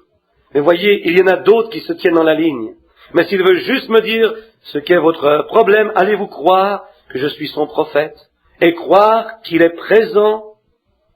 Le frère dit, je le crois, note de l'éditeur. Une hernie, est-ce exact? Le frère dit, vrai, note de l'éditeur. C'est exact. Maintenant vous dites, comment cela se fait-il?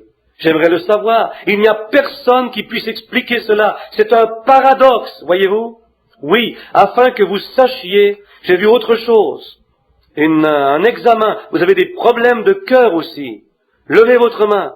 Monsieur Anderson, vous pouvez retourner à la maison maintenant. Jésus-Christ va vous guérir. C'est exact. Croyez seulement. Ayez foi. Ne doutez point. Comment allez-vous, monsieur? Nous sommes étrangers l'un à l'autre. Je ne vous connais pas. Pour autant que je sache, c'est la première fois que je vous ai vu.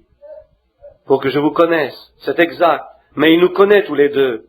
Maintenant, vous savez pourquoi ceci a lieu? C'est exact, c'est seulement sa grâce qui le permet, afin que cela rende ces gens conscients de Dieu. Or, ne connaissant rien à propos de vous, ne vous connaissant même aucunement, juste un homme inconnu qui est venu ici, maintenant ce sera absolument un paradoxe pour que quelque chose arrive, de savoir ce qui ne va pas avec vous, ou quelque chose que vous avez fait, ou quelque chose que vous n'auriez pas dû faire, ou quelque chose que vous auriez dû faire, ou qui vous êtes, ou quelque chose à propos de vous. Ce serait donc un paradoxe, car il n'y a pas moyen que personne ne sache cela en dehors d'une révélation de l'invisible. C'est exact. Maintenant, s'il a fait cela pour vous, ou s'il fait cela entre vous et moi, afin que l'auditoire, pas un spectacle, mais afin qu'il voie l'heure, Éphèse est ici, que ceci est la chose qui relie entre les dénominations et le pays de la gloire. Il l'a promis, afin qu'il soit assuré que ce que nous disons est la vérité. Maintenant de vous connaître, vous savez que je ne vous connais pas, c'est-à-dire levez votre main afin que les gens qui vous voient, je n'ai jamais vu l'homme de ma vie. Il est juste un homme debout là, demandez à n'importe qui d'autre, mais vous souffrez avec une hernie. Vous avez aussi des hémorroïdes, c'est exact. Vous venez de loin pour venir ici. Vous n'êtes même pas un Américain. Vous êtes Canadien. Vous avez amené avec vous un fils qui a une affliction mentale. C'est vrai. Vous voulez que je vous dise d'où vous venez? Vous venez de la province de la Saskatchewan, la ville de Saskatoon. Croyez avec tout votre cœur et Dieu va vous faire rentrer à la maison en bonne santé avec votre fils.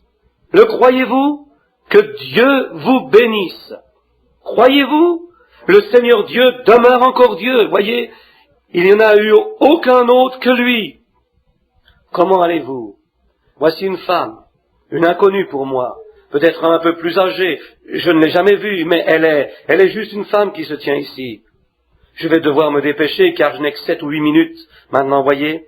Croyez-vous que ces choses soient vraies avec tout votre cœur? Vous savez que c'est impossible pour moi de savoir ce qui ne va pas avec vous ou n'importe quoi à propos de vous. Mais ce n'est pas impossible pour Dieu de savoir parce qu'il savait avant même qu'il y ait un monde. N'est-ce pas vrai? La sœur dit, c'est exact, note de l'éditeur. Combien savent que c'est vrai? La congrégation dit, Amen, note de l'éditeur. Certainement, il savait à chaque fois que vous cligneriez de l'œil. Il est infini. Et pensez-y, par sa grâce, il a présenté avec son évangile la même chose qu'il a promis de faire. Alors il y a un ciel et nous y allons. Et nous sommes maintenant dans Éphèse. Dès maintenant, nous sommes en ceci, sortant de l'un, entrant dans l'autre. Vous avez beaucoup de choses qui ne vont pas avec vous, des complications, tellement de choses qui ne vont pas, et vous n'êtes pas d'ici. Vous venez de l'ouest d'ici. Vous venez de Californie, c'est exact. Vous aussi avez un fils qui est affligé, c'est exact. Il y a quelque chose. Je vois continuellement de l'eau sur un grand lac. Oh, vous avez quelqu'un qui est près de vous, qui vit à Chicago, qui me connaît. C'est exact, c'est vrai. Maintenant, vous savez que je ne vous connais pas, mais croyez-vous que Dieu sait qui vous êtes? Madame Maguire, vous avez votre requête. Allez à la maison remerciant Dieu. Comment allez-vous? Vous êtes assez une jeune personne, mais la maladie et le mal ne fait pas exception de personne. Combien savent cela? La congrégation dit Amen, note de l'éditeur. Nous savons juste que cela ne fait pas exception de personne. Si vous pouvez croire avec tout votre cœur et toute votre âme, cet asthme vous quitterait si vous le croyez avec tout votre cœur. Le problème de poitrine, croyez-vous que cela va vous quitter aussi, sœur, et que vous allez être mieux? Où a-t-il touché? Il est à 20 pieds de moi ou plus. Elle a touché le maître. C'est la congestion des nerfs. Vous allez être correct. Ceci est une chose noble pour laquelle se tient cette jeune femme. Elle est directement une étrangère. Je n'ai jamais vu la femme. Mais elle a été conduite ici par quelqu'un d'autre. Et ce qui l'amène ici, c'est parce qu'elle a entendu une bande que j'ai faite. Et elle est ici à la recherche du baptême du Saint-Esprit. C'est exactement pour cela qu'elle est ici. C'est vrai, jeune dame. C'est exact. Venez ici. Cher Dieu, que cet enfant se tenant ici, qui passe des ténèbres à la lumière, qu'elle puisse recevoir le Saint-Esprit, qu'elle aille à sa demeure et vers ses bien-aimés, leur montrer quelle grande chose le Seigneur a faite pour elle. Amen. Que Dieu vous bénisse. Ne doutez pas, croyez. Dieu peut guérir toutes sortes de nervosités. Croyez-vous cela? Des conditions asthmatiques et vous guérir. Croyez-vous cela? Donc allez, croyez avec tout votre cœur. Que Dieu vous bénisse, frère. Quel est votre âge? Il dit 38 ans, note de l'éditeur. Vous devez sortir de cette nervosité avant bien longtemps, n'est-ce pas? Avant toutes sortes de malaises et que tout vous arrive. Mais cela vous a quitté maintenant. C'est vrai, croyez. Dieu guérit la nervosité, les troubles d'estomac aussi. Croyez-vous cela? Alors allez, mangez tout ce que vous voulez. Jésus-Christ vous a guéri. Croyez-vous, là-bas, chacun de vous? La congrégation dit Amen, note de l'éditeur. Il y a un homme assis avec une chemise me regardant. Oui, il vient de regarder sa chemise à ce moment. Oui. Croyez-vous que Dieu puisse guérir un trouble de glande, puisse vous guérir? Vous étiez en train de croire alors, n'est-ce pas? En même temps que ce petit garçon était guéri de cette condition asthmatique. Retournez à la maison et vous allez être guéri aussi, voyez-vous. Croyez avec tout votre cœur. La petite dame assise à côté de votre femme là, pouvez-vous croire que vos yeux vont être guéris aussi? Croyez-vous que Dieu guérira ce trouble de l'œil? Levez votre main si c'est pour cela que vous priez.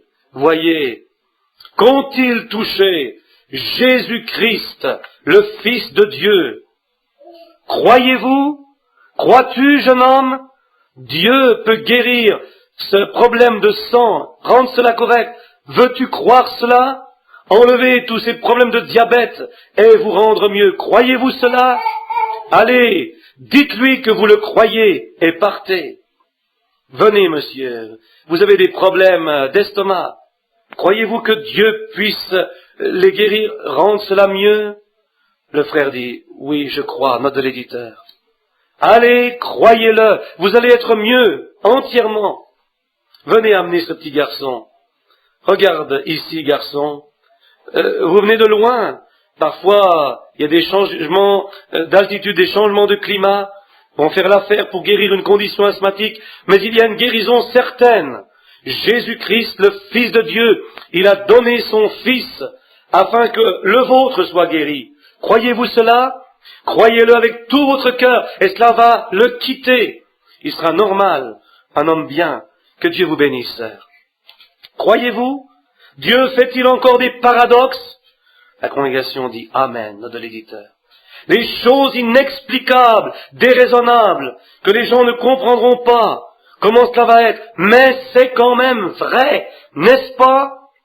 Combien sentent et savent dans leur esprit qu'il doit y avoir quelque chose ici qui est au-delà de la compréhension humaine. Maintenant, je pense que nous avons appelé au moins 15 personnes dans cette ligne. Chacun d'eux est 4 ou 5, 6 là-bas dans la ligne, sans carte de prière.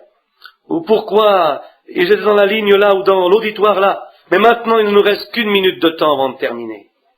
L'a-t-il fait exactement de la manière qu'il a dit qu'il le ferait? Maintenant, combien croient qu'il est le même hier, aujourd'hui et pour toujours, sentant sa présence? Maintenant, vous avez vu sa présence. Maintenant, vos yeux ont vu, vos oreilles ont compris, et Dieu a confirmé devant vos yeux sa présence. Est-ce que vous ressentez tout le temps qui vous condamne, lorsque vous avez tort, et vous dit de ne pas faire cela? Ce même Dieu est devenu visible pour vous, ici, cet après-midi, dans ses œuvres. Combien disent Amen à cela? Amen. La congrégation dit Amen à cela, note de l'éditeur. Certainement c'est cela. Maintenant, il est ici. Y en a-t-il un parmi vous qui n'a jamais été un chrétien, n'a jamais eu une de confession, vous n'êtes jamais allé à l'église? Voulez-vous vous lever et dire, je veux me lever, pas pour vous, prédicateur, mais je veux me lever pendant que je suis dans la présence de cette personne, Jésus-Christ, qui est le Saint-Esprit au-dessus de nous maintenant. Je veux me lever et dire, je veux que tu me sauves de mes péchés. C'est tout ce que je veux que vous fassiez. Juste vous lever, et cela va témoigner. C'est tout ce que nous avons le temps de faire. Dites, je veux être un chrétien. Tenez-vous sur vos pieds, et ensuite, vous pouvez vous asseoir. Y en a-t-il un dans le bâtiment? Combien sont-ils dans le bâtiment? Je ne devrais pas dire, y en a-t-il un? Car il peut y en avoir plus qu'un.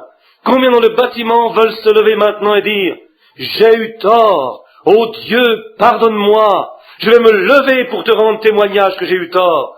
Je vais m'asseoir pendant que je suis ici dans ta présence. Je vais m'asseoir. Faites juste vous lever. Y en a-t-il un? Y en a-t-il plus qu'un? Une main. Dieu vous bénisse, jeune homme. Y en a-t-il un autre? Dieu vous bénisse. Y en a-t-il un autre? Dieu vous bénisse. Dieu vous bénisse. Dieu vous bénisse, frère. Y en a-t-il? Dieu vous bénisse là-bas en arrière. Y en a-t-il un autre? J'ai eu tort. Oh Dieu, pardonne-moi. Dieu vous bénisse, monsieur. J'ai eu tort. Je suis désolé. Dieu vous bénisse. Oh, que Dieu vous bénisse. Y en a-t-il quelques-uns qui ont été suspicieux à l'égard de ce ministère, et vous êtes convaincus maintenant que c'est vrai? Levez-vous là et dites, oh Dieu, pardonne-moi. Faites juste vous lever et dites, j'étais un peu suspicieux, un peu frère Branham, mais c'est tout parti maintenant. Levez vos mains. Pas un? Oh merci. Combien croient ceci? Ça ne peut pas être moi, mais c'est le Christ, le Fils de Dieu. Merci. Alors vous verrez de plus grandes choses que ceci s'accomplir, pour autant que vous croirez. Restez juste avec Christ. Je vais faire de tout mon mieux pour rester simplement avec lui moi-même. Maintenant, combien ici sont malades et dans le besoin? Levez votre main. Je suis malade, frère Branham, j'ai un besoin. Voyez, regardez tous ces gens. Maintenant, voulez-vous faire ceci et juste croire ma parole? Pour autant, imposons-nous les mains les uns aux autres, pendant que j'élève mes mains vers vous. Prions. Cher Dieu, je t'amène ce petit auditoire cet après-midi. Nous avons entendu et lu la parole de Dieu. Nous savons que c'est toute la vérité parce que c'est ta parole. Nous ne croyons pas simplement que c'est vrai, nous savons que c'est vrai. Nous t'avons vu, Seigneur, faire quelque chose qui va faire savoir aux gens qu'il y a encore sans un paradoxe du monde et l'espace et les lois naturelles de Dieu, nous pouvons voir ici où la loi de la mort œuvrait dans des corps humains, où la science a échoué pour les guérir avec toutes leurs recherches.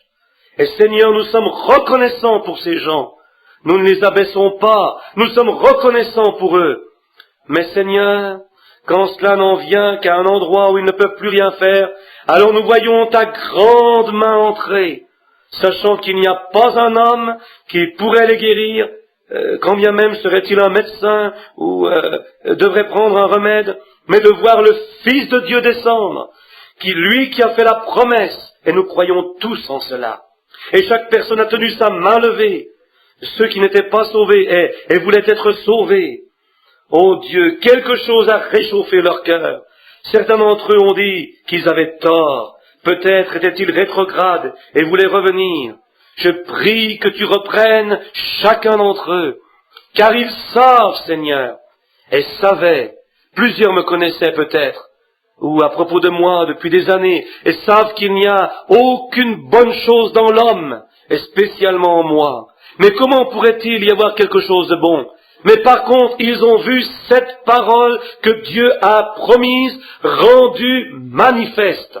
Ils sont convaincus que c'est la vérité. Ils l'ont acceptée. Il y en a plusieurs que je n'ai pas pu amener à la plateforme. Et Père, tu me rends témoignage. Tu n'as jamais dit que c'était quelque chose que je pourrais faire. Pas plus que m'abandonner à toi. Et te laisser m'enlever du chemin et placer ton esprit là-dedans pour agir. Maintenant, Père, voyant qu'une personne peut faire cela, d'autres peuvent le faire. Je prie que chacun qui a les mains posées sur l'autre, ils se sont imposés les mains les uns sur les autres, ceux qui sont malades et affligés, qu'ils soient guéris juste en ce moment. Laisse le grand, glorieux Saint-Esprit passer à travers le bâtiment tout de suite et guérir tout le monde. Sauve chacun, Seigneur. Donne une telle expérience. Déverse le Saint-Esprit sur cette audience.